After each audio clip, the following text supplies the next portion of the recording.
Assalamualaikum warahmatullahi wabarakatuh. Selamat datang di video kali ini.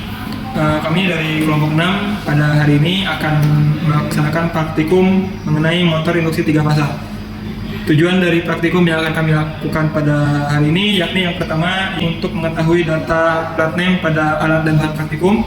Selanjutnya tujuan yang kedua adalah untuk mengetahui arus starting yang terjadi baik itu dengan motor berbeban maupun tanpa beban.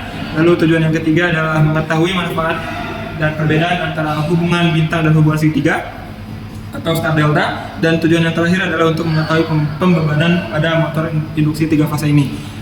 Pada praktikum kali ini kami membutuhkan alat bahan yang diantaranya adalah yang pertama ada regulator untuk mengatur tegangan input atau masukan yang akan digunakan untuk memutar motor. Lalu ada MCB sebagai pengaman. Di sini kami menggunakan 2 buah MCB untuk proteksi keamanan motor. Lalu ada motor induksi 3 fasa yang digunakan sebagai komponen utama dalam praktikum. Lalu ada kabel untuk menghubungkan tiap komponen baik dari MCB ke motor maupun dari regulator ke MCB. Dan yang selanjutnya ada beberapa alat ukur yang kami gunakan untuk mengukur dan memeriksa hasil pengukuran. Yang pertama ada tang ampere untuk mengukur arus pada rangkaian motor. Lalu yang kedua ada multimeter di mana kami menggunakan ini untuk mengukur tegangan yang masuk pada kabel R atau S dan T. Untuk skenario yang pertama, kami akan melakukan praktikum pengujian dengan motor tanpa beban. Pada skema yang pertama ini, tegangan diatur dengan beberapa variasi mulai dari 0, 20 sampai dengan 240 volt pada regulator. Tujuannya adalah untuk memperoleh variasi arus dan tegangan yang masuk pada setiap perubahan yang akan dilakukan. Langsung saja. Langkah pertama kita akan nyalakan regulatornya, lalu akan kita set mulai dari 0.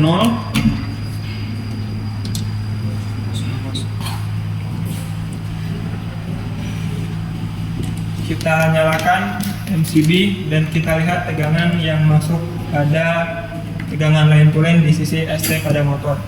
Dilihat bahwa tegangan yang terukur adalah 0. Juga arus pada kabel R, arus yang terukur di sana 0.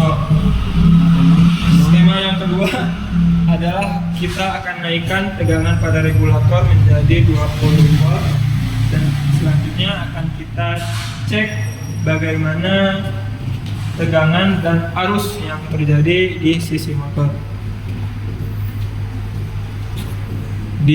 Dapat dilihat arus yang terukur pada kabel line R itu sekitar 0,162 ampere dengan tegangan 20. Lalu skema selanjutnya coba kita naikkan ke tegangan 40 volt.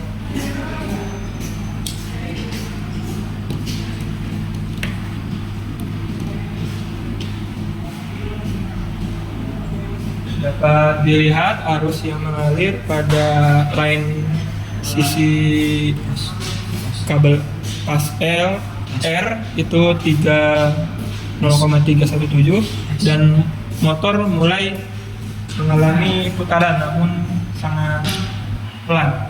Selanjutnya coba kita naikkan ke tegangan 60 volt.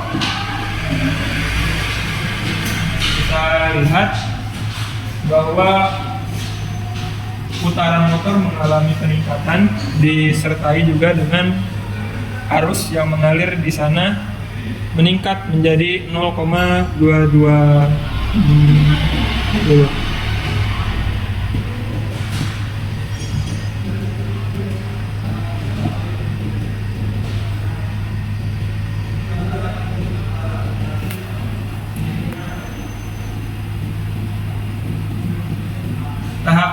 Tahap selanjutnya sama dilakukan secara terus-menerus dengan mengubah-ubah nilai tegangan pada regulator menjadi kelipatan 20 sampai tegangan maksimum yang nantinya diukur adalah 240.